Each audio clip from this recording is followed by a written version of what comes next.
Mm. I started to live pain and symptom free, and I've now been in endo remission, I guess they call it, for about 8 years. Wow. I've started a family, and endo is just not really a word in my aura anymore. It's just a part of what I now do, which was to take all of the frustration plus all of the gold I had come across as a result of going on that journey and want to give that to the world.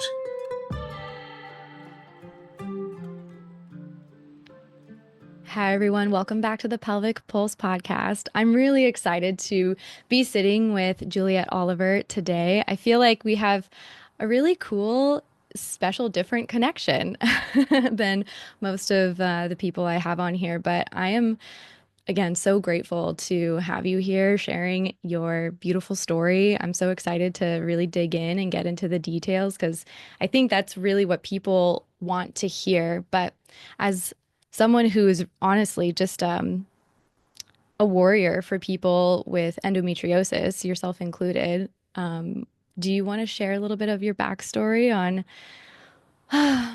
how you got here? That's such a big question, but you want to give the origin story? Yeah, can do. Thank you for having me, Brittany. It's Yeah. awesome to be here and be in your very special healing space.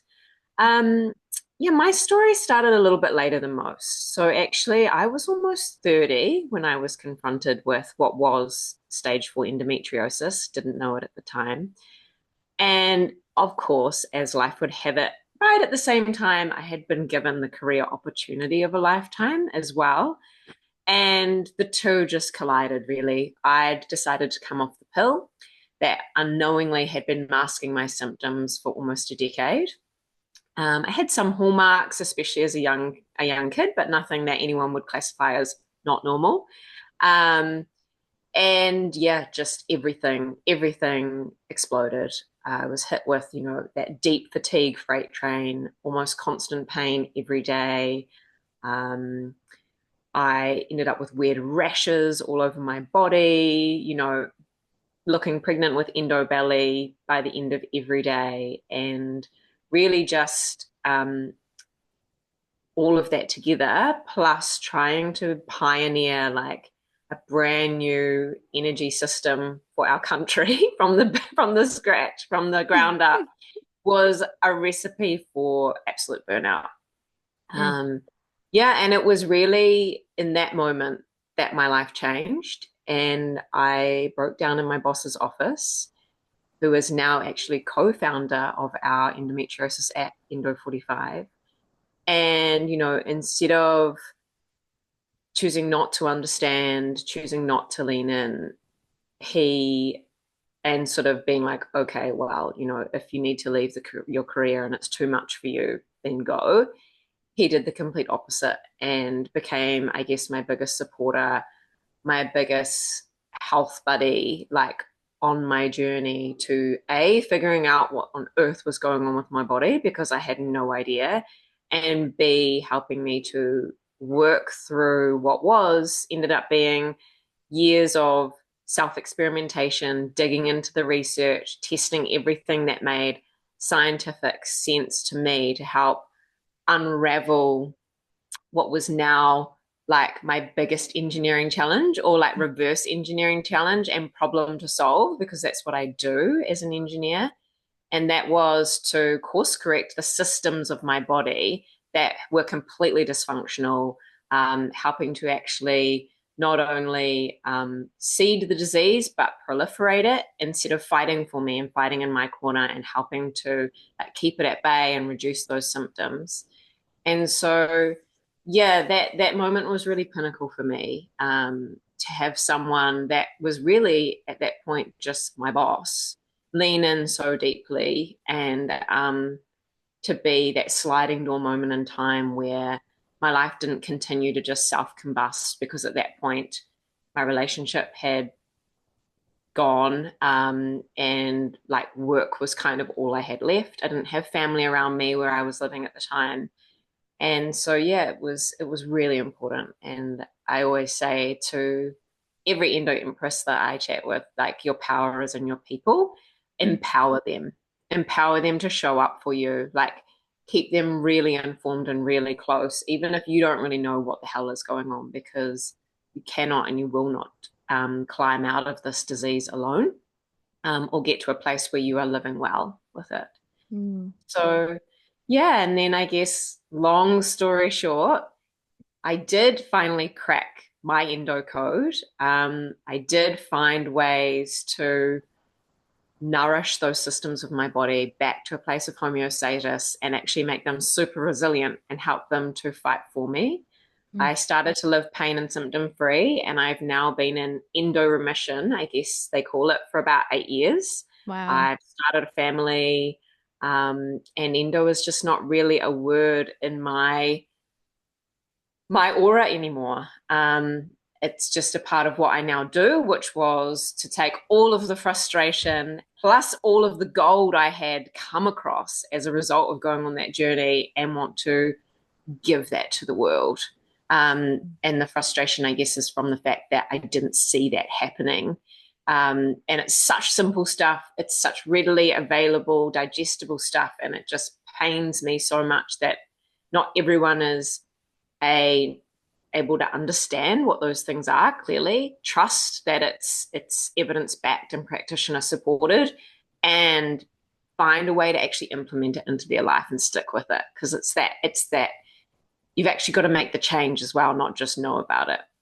And which is where I guess you really start to see and feel results. And yeah, being the engineer that I am, I had to make sure that I could actually measure the impact that we would have in the world, which is why we built an app and why we put the EndoFit score in it, because the EndoFit score is really your measure of like how well you are living with endo and where you started to where you got to. And that is really hard to understand and see when you're in the depths of a chronic illness like endo, because even if you were having a better month, you can have 3 bad days and almost completely forget that you were having a better month before those 3 days. So it's a great woods from the trees tool that helps you to just lift up and really see, like, I am getting better, even if it's slowly, like I am starting to feel better. I'm starting to get on top of this disease.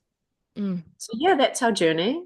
Um, Obviously left the big time career engineering career, and went all in bootstrapping this startup and this app, trying to get it out in the world. Mm. You're doing such amazing work. And you said so many words that are just like lighting me up from the inside out. And off the top of my head, it's just like finding the gold and using your people, empowering them, finding homeostasis, and then cracking your own endo code. I'm so curious, what is like, can you describe that for people? I feel like not everyone would typically understand it. I feel like I obviously could piece that one together, but I'm also curious from a personal standpoint. Like what was maybe like the first big aha for you in cracking your code on your journey? What were you feeling? What did you do? All that. Yeah. So really, really interesting, because it wasn't till later down the track that I actually got my endometriosis diagnosis. I had gone really deep into testing, seeing all the practitioners I could. Um, I had started with this bent towards my gut because of my extreme endobelly and extreme gut dysbiosis, and I already had a deep appreciation for gut health. So I was like, right, like let's start there. Let's unpack that. Maybe it's something to do with my gut. Um, and it's through that I actually found, at the cellular level and at the biomarker level, what wasn't in range, what wasn't normal, what was a red flag in all of those tests. And I guess through all of those symptomatic evaluations from practitioners. And so when I got my endometriosis diagnosis, it was like, oh wow, cool, I have a name for this thing. And that also makes sense for like this other pain that I've got in my Mm. pelvis that is from the lesions. But what it left me with is really like a lens that was, well, it's not about forgetting all of that I just uncovered that is out to lunch about my body. It's about going back to that and trying to treat those things where they are, which we normally say at the root cause, right? Mm. Or at the root of the problem and at the cellular level. So understanding my own unique code started with just looking at the biggest red lights that my body had and going, what are the things I could do to help nourish those systems? Some of the most simplest things I started with was the fact that my inflammation and stress was obviously through the roof. Like I had just undergone complete burnout. I had virtually no cortisol because I was in like adrenal burnout, adrenal fatigue. So my cortisol wasn't even spiking anymore. It was just like below the basement. And so I knew that I needed to remove anything that was artificially pumping up my cortisol levels Mm. every day. And I was a, 2, 3 long black girl a day. So that was that. In a minute, I was, addicted to green tea instead, which is a great alternative. And so some of those smallest shifts made the biggest impact. I saw a drastic change in my energy levels from that. I found that my zinc levels were like I had no zinc virtually. And that is not a common thing they test for. Like when you go to the GP and you get a standard set of bloods, it is something you have to request, Mm. but it is a key endonutrient, not only for things like brain fog and fatigue, which I was deeply suffering from, but it is actually now directly linked to the onset and progression of endometriosis. Just the vitamins, like the mineral zinc. So when I started supplementing that, within like 4 weeks, I was a different human. Like I had my Mm. brain capacity back. So there's just these like really small things and really quick wins that like your body is just so desperate for them that once you do that for it, you really do feel the difference because you're in such a place of like I guess, dysfunction. Mhm. And yeah, so I guess that was like the real origin of starting to uncrack the whole endo code, which was starting with those fundamental red lights that were coming up for me. Mhm. Um, and in time, I was then able to correlate that to the science of endometriosis, to what we understand in the body are the four main systems that are either fighting for you or working against you to help proliferate. And I call them the endo forfecta. And realizing that these things I was doing on a kind of like micro scale for me uniquely actually all were like things anyone can do to help nourish those four systems. So like Mm. immune system, obviously, because endo's a disease of immune dysfunction, just then directly correlated to your gut and gut health, and obviously as seen endo belly, like showing us, hey, look here. Mhm. Then your nervous system, because pain and the nervous system and pain. Oh, so nervous system and pain go hand in hand, but then nervous system and immune system go hand in hand. And then the last one being like your endocrine system, which most people would call like your hormones, but really it's actually not so much about what your hormones are up to sometimes, but rather how your body deals with those hormones. So I like to say it's the hepatic system or your detoxification system. So your liver and things like that. And sometimes they can course correct. If they're in prime state, they can course correct like whatever else is going between them and the gut.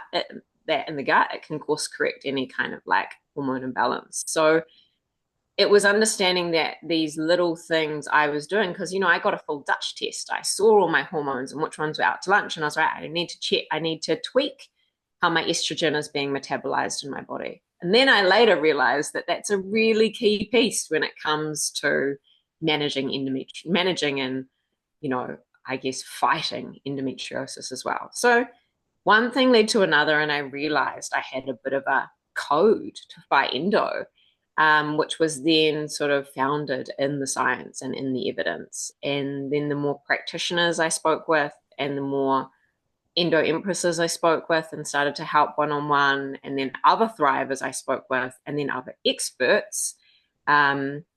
And reading what they were saying, I was like, okay, yeah, we're all on the same page here. Mhm. But the world at large doesn't know this. Right. Why don't they know this? Like, in some respects, a lot of it is like so easy. Like, there's nothing complex about understanding it.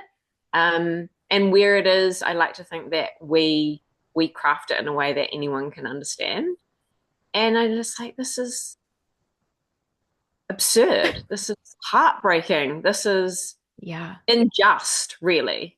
And I totally. think that's what powers me is like, you know, the suffragette in me. Let's not keep this behind closed doors. Let's not keep Yeah. this for the 1%. And actually, the little than 10% who ever reach full remission with endometriosis. All right? Yeah. Wow. Less than 10% of people who suffer with endometriosis today will ever reach full remission.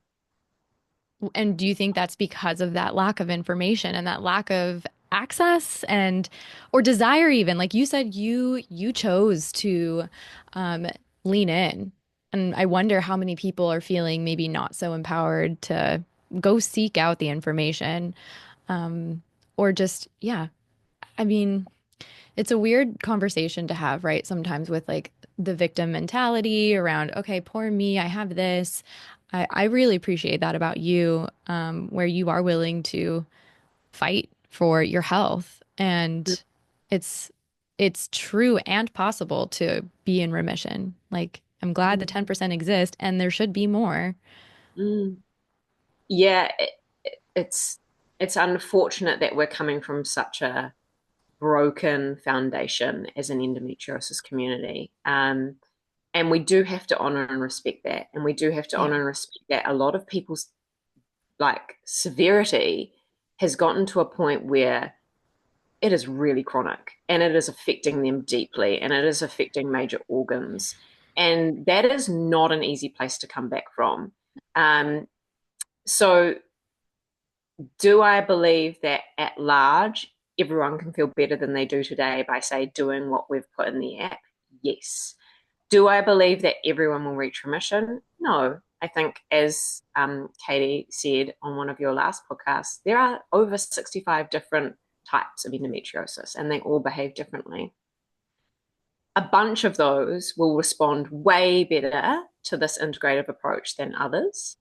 However, they will all, I believe, they all respond positively in some way. So it's for some, it's the ability to put the disease into full remission, and for others, it's the ability to like be able to get out of bed during your period, to Mhm. not have to think about canceling plans during the month at random times, to go to uni and get that degree, like because you finally have just enough in the tank to do it.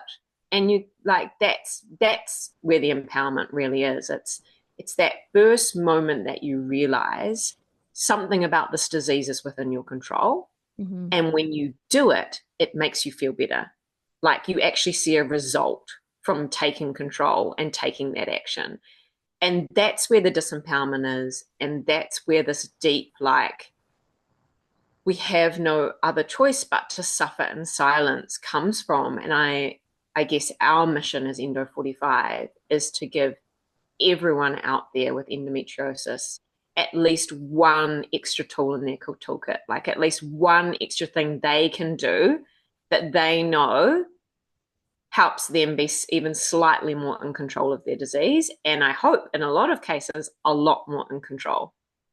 I love that mission. I feel like, okay, you named some really great things. You named the four systems, and you've shared a little bit about your own cracking of the code, what kind of moved the needle for you, which are like quote unquote small things, but not easy to give up a caffeine addiction to coffee, you know? I want to acknowledge that. And um, I'm just curious, like inside the app, can you explain to listeners, like what are these golden nuggets that you've picked up, maybe in a broad sense, these categories that you've created for this like toolkit Mm. that people can just access? Yeah. So we've broken it down into what I call like the 5 pain points of endometriosis, and we say we give you what you need to turn them into pillars of health. And so that's pain, energy, endobelly, hormones, and life force. Life force being like mind, body, soul, some stuff that I'd quite like to lean into soon with you. And I Yes. guess inside of that is, first of all, what we call your quick hits. So it's like the things you can use in the here and now that are going to move the needle on, say, a symptom flare up, a pain flare up, an endo belly flare up, like I said, get more zinc in your life, get more energy, to shift some of that brain fog and fatigue. Then we have the learn sections, which is where we go really, well, I wouldn't say we go really deep. I go really deep to then be able to show the people who use the app the real aha moments about how these systems are operating in your body when you have a chronic inflammatory disease, how they're all interconnected, and how the things that we do in our day-to-day life and the choices that we make deeply impact those systems, and how simple it could be to potentially make different choices.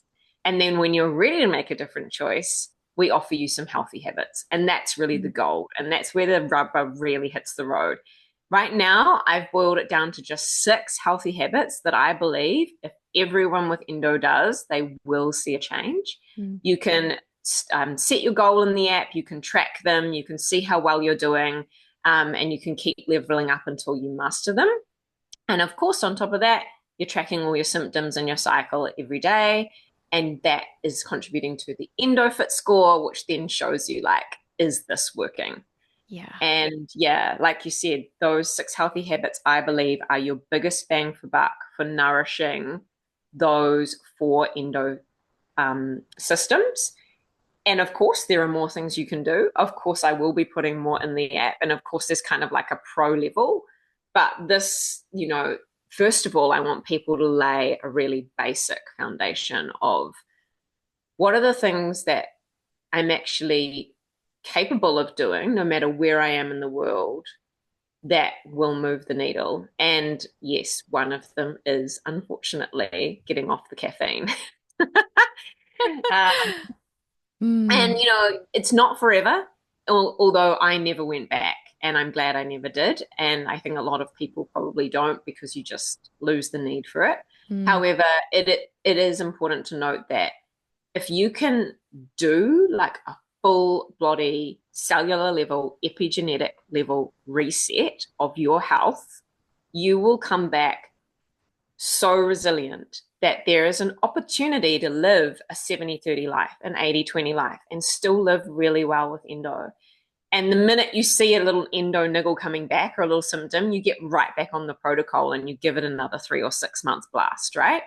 For me, I did a 9 month blast initially, and actually, I haven't had to do another one in No 8 years. way. Yeah. What? And, said, like it needs to be said, there are some cases of endo that are extremely severe and Hmm. just like you wouldn't even know how to wrangle them if you could. People have surgery, they come back within days. Mm. But that is only a percentage of us that have endo. And so I really do think that these things do and can shift the dial for majority of us and can make a real change in how your body responds to this disease. Mm. Particularly if you're a little bit like younger and you're in your early years, like it could mean the difference between fertility and infertility, it taking hold on some of your major organs or not, your ability to like live that free and abundant life in your 20s and have weekends out where you do what you want, right? Because you put in a little bit of mahi to just give those systems of your body what they're yelling for. Hmm. Like all these symptoms you have is just a big siren from your Right. body. I really like what Katie Edmonds says when she says, you have 99 problems and endo is just one. And once you start realizing that, yes, endo and these problems go together. Like I'm not saying that endo doesn't come with 1,000 symptoms and they're all different for everyone because I do believe the two are interrelated and they do feed off one another. Hmm. However, these symptoms are not just to be all sort of like, oh, that's just because I have endo, that's just because I have endo, that's just because I have endo.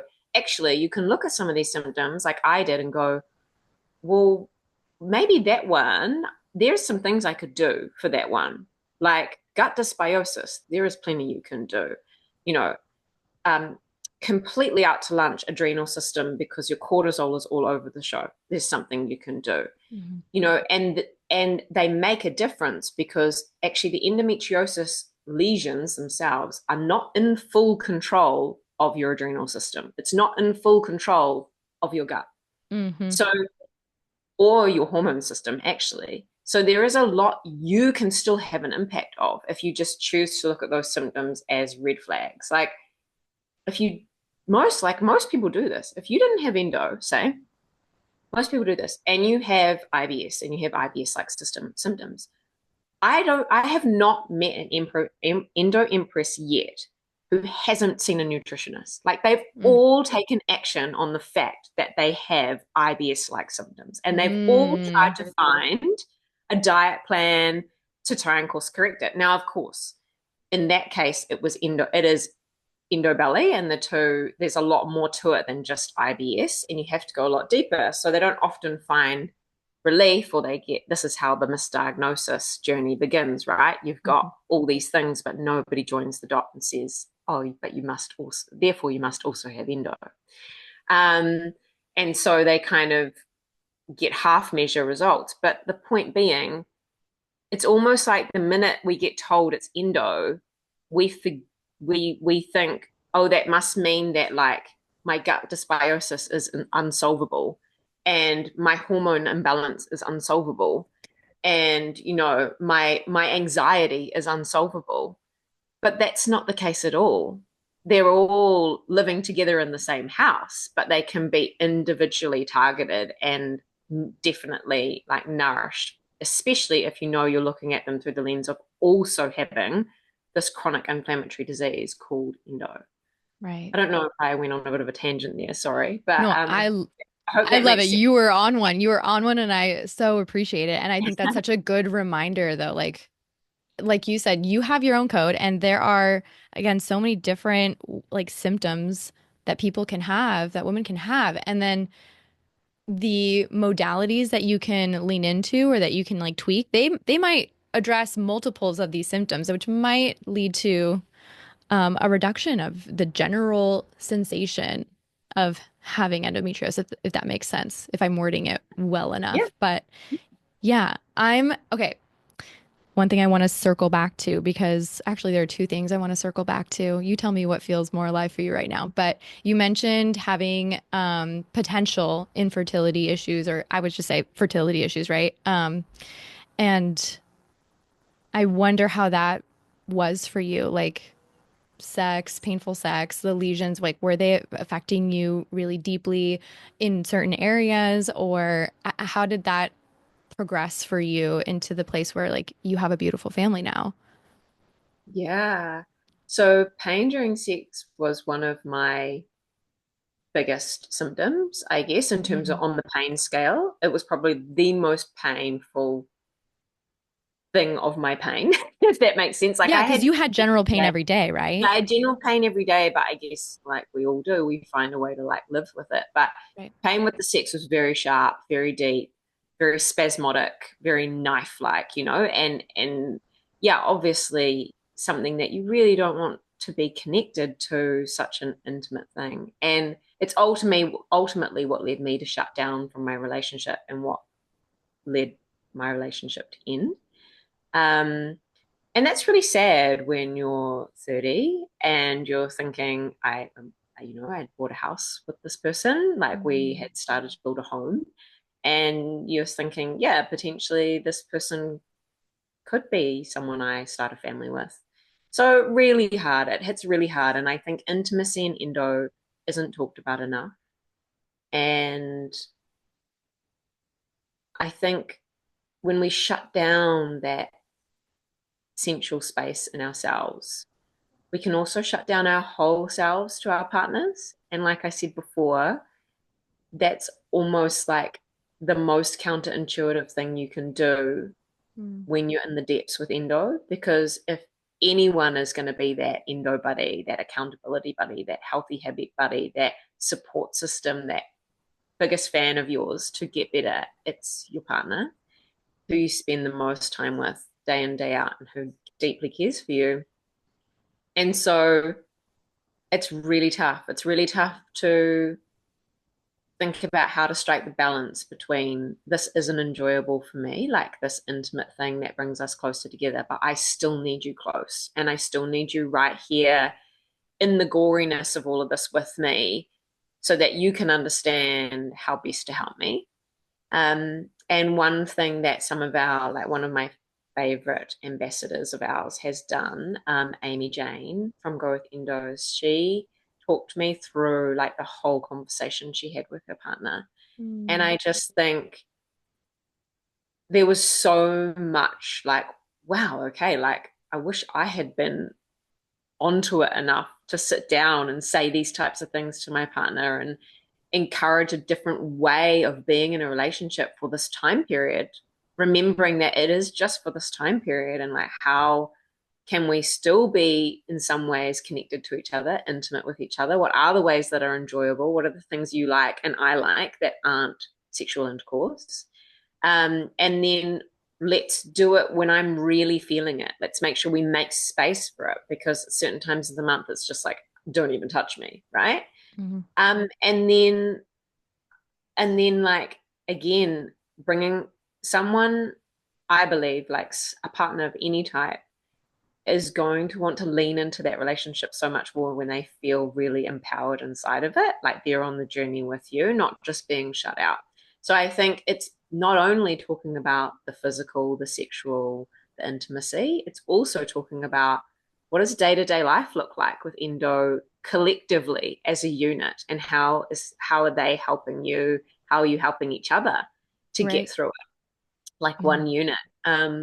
And if you can remain open, I think there's real possibility to, yeah, empower those people to be your biggest tool in reclaiming your life. And in some respects, I've heard, especially from Amy Jane, that it's brought them way closer together.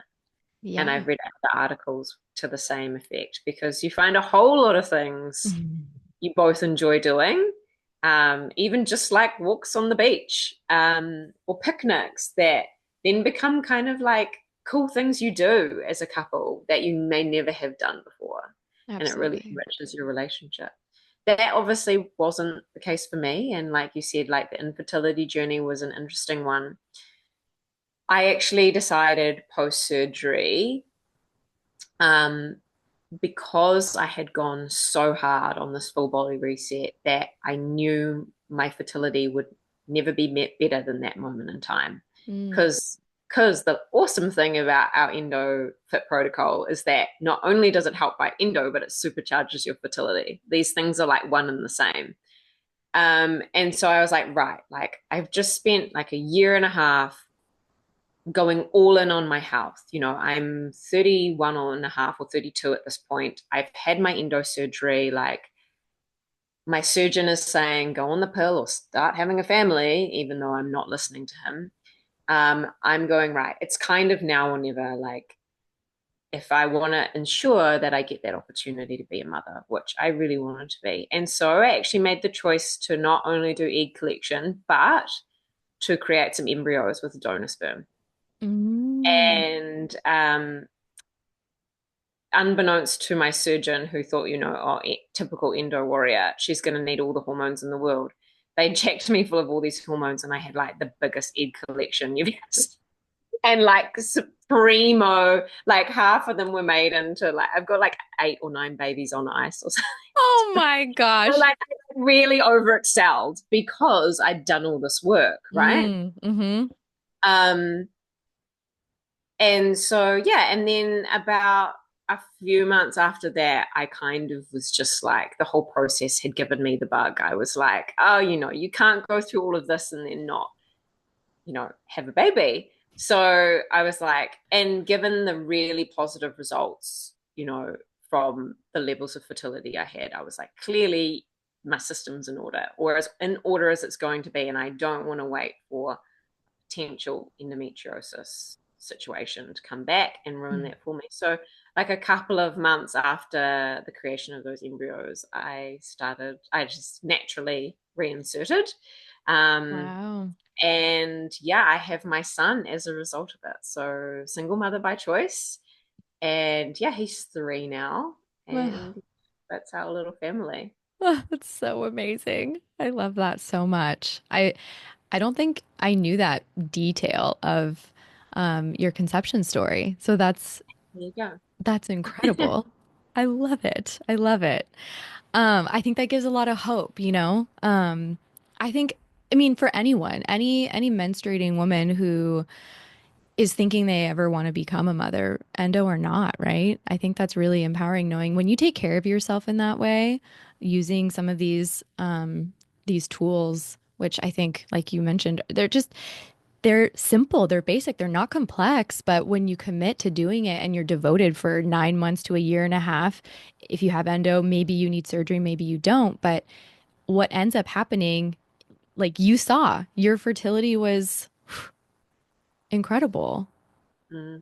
Yeah, it's definitely like the biggest silver lining of it all, I reckon. Because people will often ask, well, what extra can I be doing to supercharge my fertility? Because Hmm. that's my prime goal right now. Like, well, I know I have endo, but I really want to get this done before it gets any worse. And I'm like, well, there's definitely some extra bits and bobs you do around fertility, but really at the core of it, if you do what fights endo, like you're doing the foundational stuff really well. So Right, yeah, if your system's going to do it, then it will do it. And no, the number one thing of all of that is to reduce inflammation, especially in the pelvic region. Because, like, unless there is a physical reason for you, like a physical obstruction of your fallopian tubes or your ovaries, or, adenomyosis, something like that, they're the number one reason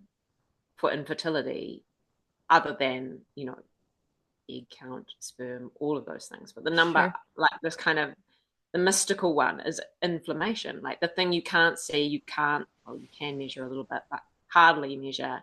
You don't really know if it's impacting your fertility or not. It's guesswork, but really, um, it's the easiest to shift and change because to some degree, all the others are really hard to work with, right? Right, Of course, correct. right.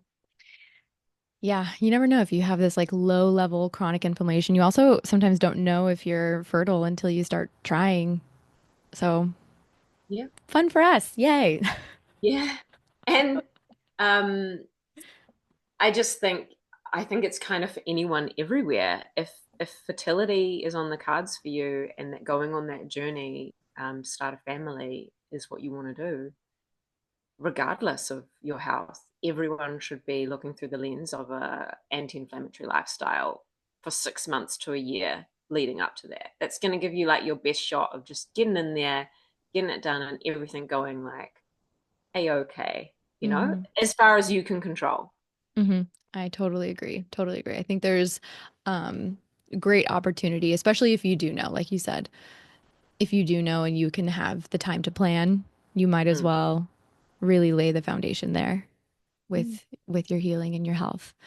I'd love for you to share a little bit about this restocking your life force section and like what that means to you and how you relate to it. If you have any tools or practices that um, Mm. yeah, that really speak to you.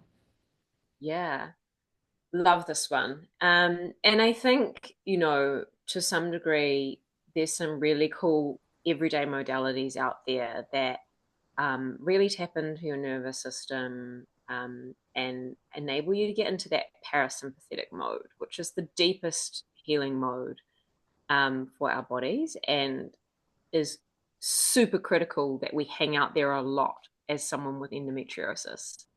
Um, I like to say that I like to say a few things. So we stress and endometriosis get put together a lot. And it's very well known that stress drives endometriosis and endometriosis drives stress. And so it's almost like this cyclic relationship you can't break. And then you get stressed because you're in the stress endo cycle. And so you get more stress about the stress and the endo. And it's a horrible, horrible place to be. I've seen some of our key users be there that I work with, and it's just not. It's not. It's for a lot of them. It's not. They can't get out of it because the the pain is so stressful. The impact on their life is so stressful, but also the other stresses in their life are not controllable. Like how stressful their current job is, they can't just quit their job.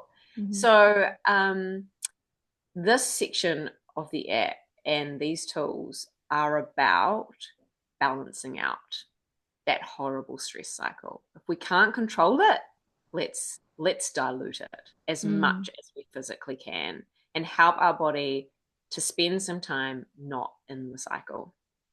So there's like all your basic things like tapping and acupuncture, simple modalities of breathing like your forex breath. I love all of them. I think they're amazing. They're all in the app. And I think it's just whichever one you're drawn to, you should pick up and just make it your regular daily or weekly thing. Um, right through to then where it started for me, which was this modality called healing touch, which most Mm. people won't know about. Most people would be quite familiar with something like Reiki, and it's not too dissimilar, except that I would call it more um, in its basic form. It's more centered around your chakras and your aura, and what I would call like your energetic health. So that like first few layers of your aura that is really depicting like where disease is in the body, where trauma is in the body, and it's mirroring like what your body is ultimately showing you. And like, are your chakras open, spinning, healthy, vibrant? Are they? Is this energetic dimension of you helping to support and drive your health, or not at all, and Mm. facilitating the disease? And so I actually came across it by trying to train to be a healing touch Oh, no um, way. person. So like I didn't come across it from the sense that like I went and found someone and they did healing touch on me and it solved my endo. Actually, like I randomly, me and my co-founder, um, just were like, oh yeah, like the training course was coming to our town, and we were like, that's really cool. Let's go and learn how to do healing touch. And it was just the level one. Anyway, obviously I vibed really well. I'm now like level 3, thinking about doing level 4, Ooh. healing touch practitioner. And guess what happened in that is like when you learn something, you then have to practice on each other, right? Like you Hmm. have to keep up your practice. You have to, and like during the course, you get practiced on, and then the little group comes together and everyone practices. And it was during that practice that I received a lot of healing, and a lot of healing in my womb, in my sacral chakra, and a lot of Mm. reconnection back to a system that had almost been living in a fortress under lock and key in the basement somewhere, completely disconnected from the rest of my body. I had to, because chronic pain forces you to mentally, physically try to isolate yourself from the center of that pain, from the origin of that pain. Um, Living in my masculine energy my whole life, because I lost my mother when I was 10. And Mm. that fierce independence that I had to curate followed me right into my masculine energy driven energy career, where I was one of the boys and sometimes the only female. My rise to the top in that industry, like, and that complete disconnection from my deep creation energy, my deep feminine, my womb space, and ultimately, yeah, everything like my pelvic floor, which was catatonically tight, not just from the pain of the endo, but from the fact that I never released her. I never felt into her. It was always just more strength, more tightening, more go, Hmm. and in through the healing touch practice, completely unconsciously, slowly but surely, all of that got like unwound, and I started to peel back the layers of that. And Mm. I feel like there is a lot of, when we choose to just lay on a table for whatever reason, even a massage, myofascial, Reiki, the whole realm, coming to see you, there is an option there to just actually release, let go, to fit mentally, and then ask your body to let go, so your body can stop remembering what like you're choosing to forget and to let go of, because it won't until you physically give it a chance and a quiet minute to eliminate that memory and that trauma and like all of the things that it's holding on to, that injury, that disease or the remnants of that disease. Mhm. And I like to think that it was like the icing on the cake of my endometriosis remission. And Mm. I think that if I hadn't done the work, the energetic work, I probably wouldn't still be in remission 8 years later, because I think that the nourishing of the four systems and that protocol is like 90% of the work, but 100% is what you need with a disease like endo, because it is so invasive and it is so tricky and smart and it is so clever and it knows how to, like, a little bit like cancer, it's extremely invasive, right? So it will come back if it has even a slit of a doorway to get back in. So yeah, that's, I guess, my unique journey. Mm. Today, Healing Touch doesn't actually feature in the app yet. I'm still feeling into how to bring that to life in the app and bring it to the masses. Yeah. However, like, since I moved on from some other modalities like acupuncture and things, I really think that proper breath work, like properly led breath work, is a game changer. I also think that deep unguided meditation, like the Ziva technique, is a game changer.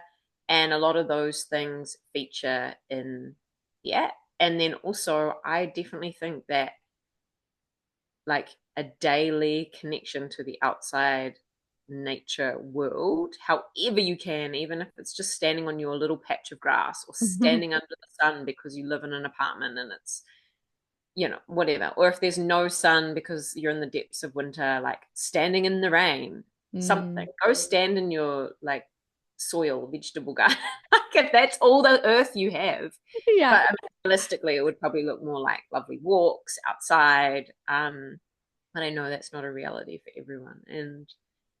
And yeah, so I don't know where I'm going to next with that, but that's probably where I am. And I just bring it all back to, for the people that can't and don't want to look at it through a form of energetic healing, then it's a 2-for-1 deal. Spend time activating your parasympathetic nervous system, activating that vagus nerve and creating good vagal tone. Then inherently it comes with some energetic release and energetic healing. So any modality that encourages that. And the number one and most easiest thing is get more sleep before midnight. That deep, deep sleep is where you will activate parasympathetic without even trying. We all know how to sleep. We've all got to have it. And it's those hours normally before midnight that deliver that deep, deep sleep. So if you can, get to bed early, get those hours in, and it's like, you don't even have to think about how on earth am I going to get acupuncture or learn to meditate, which is Right. actually quite easy, by the way. You can just get more Sure sleep. is. No, it's Yeah. so true. I mean, you could even combine meditation with sleep. That's what I do. Um I used to meditate every single morning and it would obviously help my day with so much clarity, right? But um we used to do it together in the morning, James and I, and it's fallen off because his schedule changed, but now we just pick this 4 long 4 hour long meditation music that is a nice frequency and it's a sleep meditation. So we put it on, it's like literally our lullaby. And I feel like I fall in so much quicker. But I think you're also right.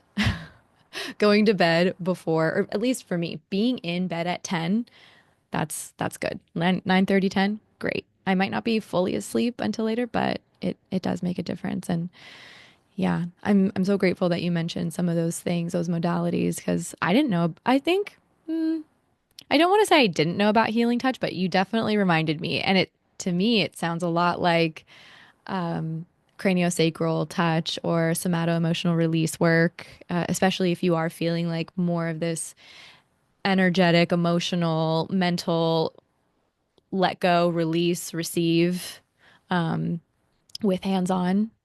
It sounds quite magical. Yeah, and I think that's actually a good point. Some of the physical therapy modalities of the world are great starting points and Mm. great doorways to then leaning deeper into that. But actually, when I think about it, like osteopaths, craniosacral osteopaths, myofascial release people have probably been some of the practitioners I've continued to go back to Mm. continuously through even like since starting to live pain and symptom free, because I feel like they like that like get really comfortable with physical start to get comfortable with physical therapy, I think is what I want to say, as an endo empress. Like think about it as Mm. this amazing thing you can do for yourself, not just going to a beauty spa and getting a back massage. Like those are great too, but you know, this way in which we can really deliver um like skeletal and muscle movement. And even if that is like somatic dance or something like that, so you are self-led, or a sauna, so it is a bit more self-led, it is those things that actually at like a physical two-dimensional level are releasing your body and the Mm. tension that it holds. And I just think those are great top up modalities. Those are great, like they stop you from going from niggles to full tension to full stress to recreation of like some other bad symptoms potentially, or yeah, and getting too wound up, bound up, getting too out of alignment with that beautiful sacral space. Like, yeah, sorry, I'm rambling, but No, not at all. I think that that makes total sense. I feel like, yeah, like just speaking on pelvic physical therapy and specifically, I think with regards to the comfortability, I guess, for someone to self-lead themselves into an internal massage practice. I mean, I think all these other modalities are so amazing, and I'm someone who uses it myself, like sauna, dance, mm, anything that is going to spiral my body. Yoga obviously can be really great too, even if it's just a few stretches here and there. But all of those things keep my pelvic floor, which does also get hypertonic, tight, restricted, especially if I have stress. So, kind of looping it back to the stress. If I'm doing all these things, it keeps any of that away. And if I really do feel something stronger coming on, or I just have this, I don't know, inclination to spend time with myself for pleasure, for curiosity, for whatever, it's not like it has to happen all the time. mm, And I actually posted something about it today where you or I personally in my own practice, sometimes my wand doesn't even enter my body and it's mm, just as healing. Like, say you can't get yourself to a practitioner that day, like you're really starting to feel something, you like need the spaciousness for like just to feel.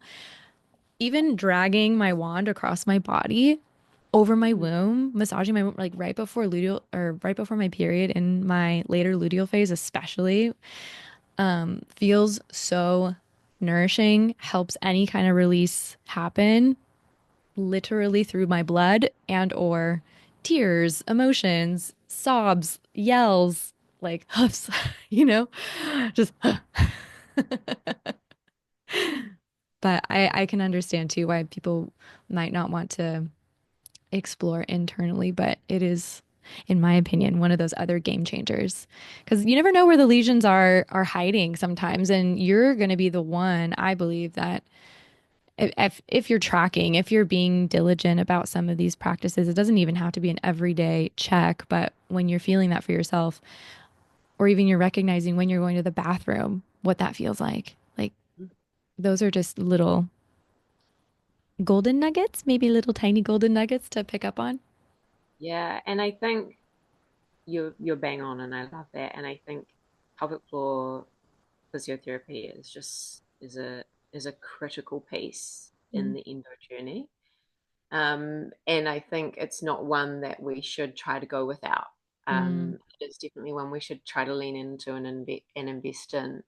And I think getting comfortable with finding whatever your in home or at home practices is a really good way to extend that beyond like the sessions you can afford with your physical therapist, or maybe you can't access one.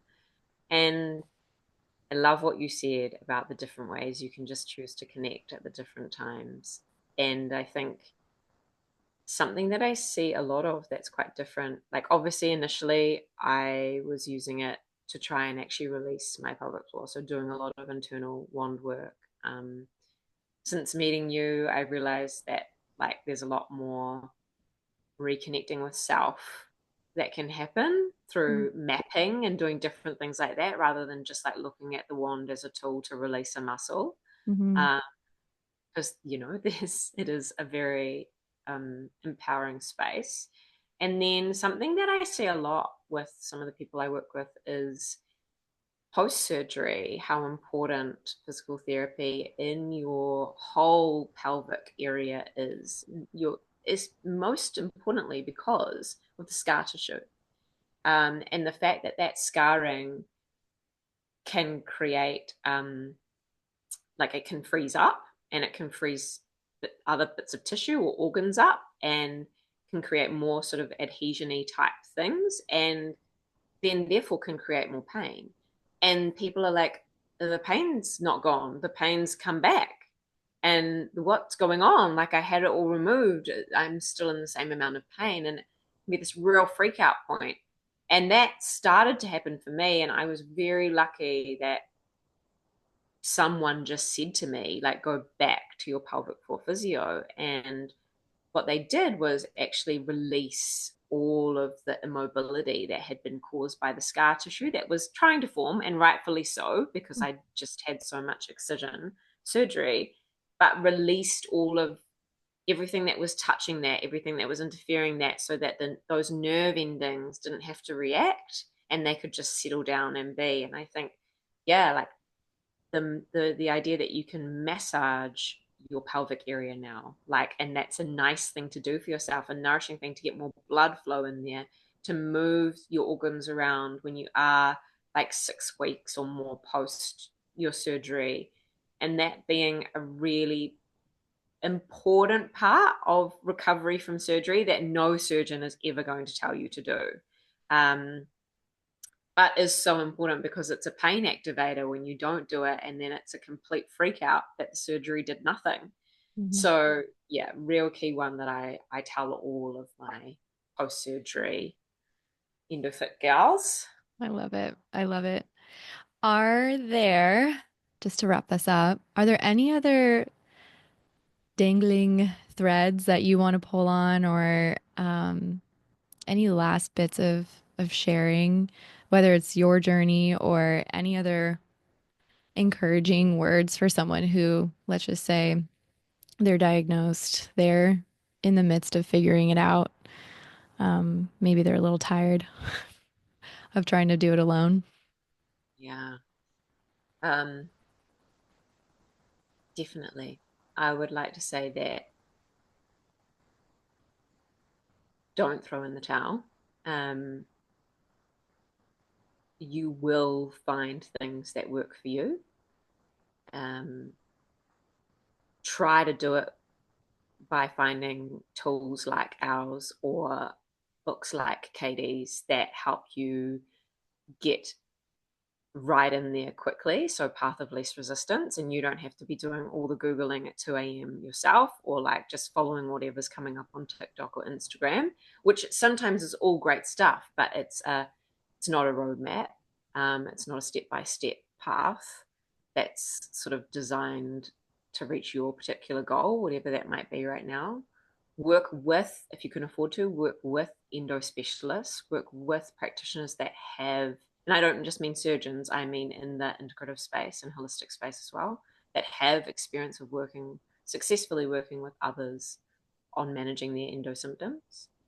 Um, yeah, and don't take no for an answer. Don't just take the pill for an answer. Please don't feel like you have to try 5 or 10 different pills in order to warrant needing a surgery, or that the pills don't work and can't work and won't work. Like that is not a prerequisite to getting a surgery as much as you may be guilted into thinking it is. Just keep going until you find your people who get you, who see you. And I know that's a lot. And I know that means a lot of appointments and seeing a lot of different practitioners, and it oftentimes being very put down, very gaslit, and very leaving very upset. But know that there are people out there who see you, who get you, and who can help you.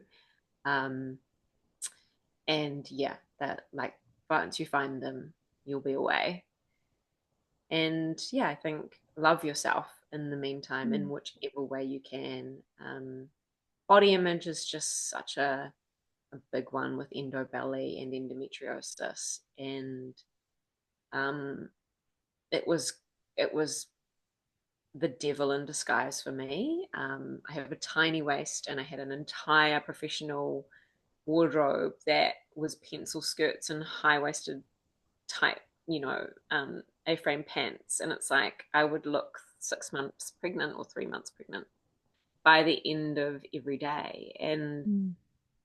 in a male dominated industry, I I had no tools in my toolbox to love myself regardless, to let go of the need to fit the image I had previously had of myself. And it's not to say that that person's never coming back. It's just to say that if you don't love into the version of you right now that needs help, then your journey back to your old self will be longer, because the sooner you can lean in and give her the love she needs, start reframing what your body looks like, how it should look like when you're battling a chronic inflammatory disease.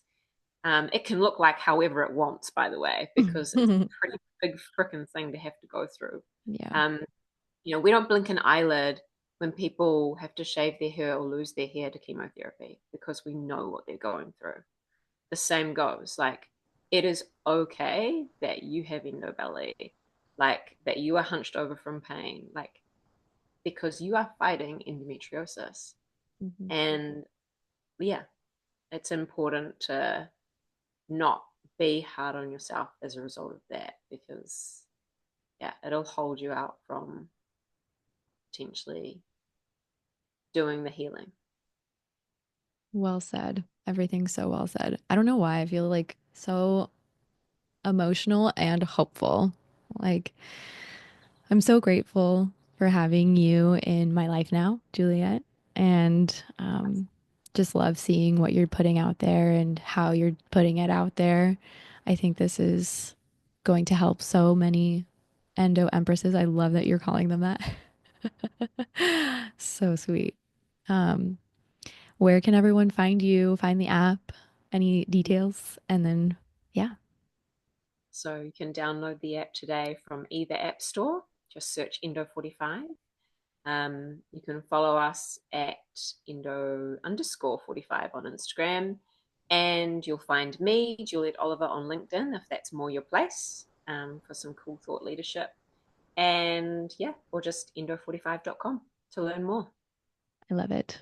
Again, thank you so much for being here. And thank you, everyone, for listening. We will see you next time. Thanks for listening and putting your finger on the Pelvic Pulse podcast. I'm Brittany Yellers. The music for this podcast was created by Just Tech. Please follow the show on Apple, Spotify, YouTube, or wherever you listen to your podcasts by hitting the subscribe button, and share it with your loved ones if you found the episode helpful. If you haven't checked out my free resources, click the link in the show notes. The Moonlit Muse for cycle syncing your self-care, Held, a guide for mothers, my meditations, and book recs are the perfect place to begin or broaden your connection to your pelvic health, no matter what stage of life you're in. I'd be honored to support you along your journey.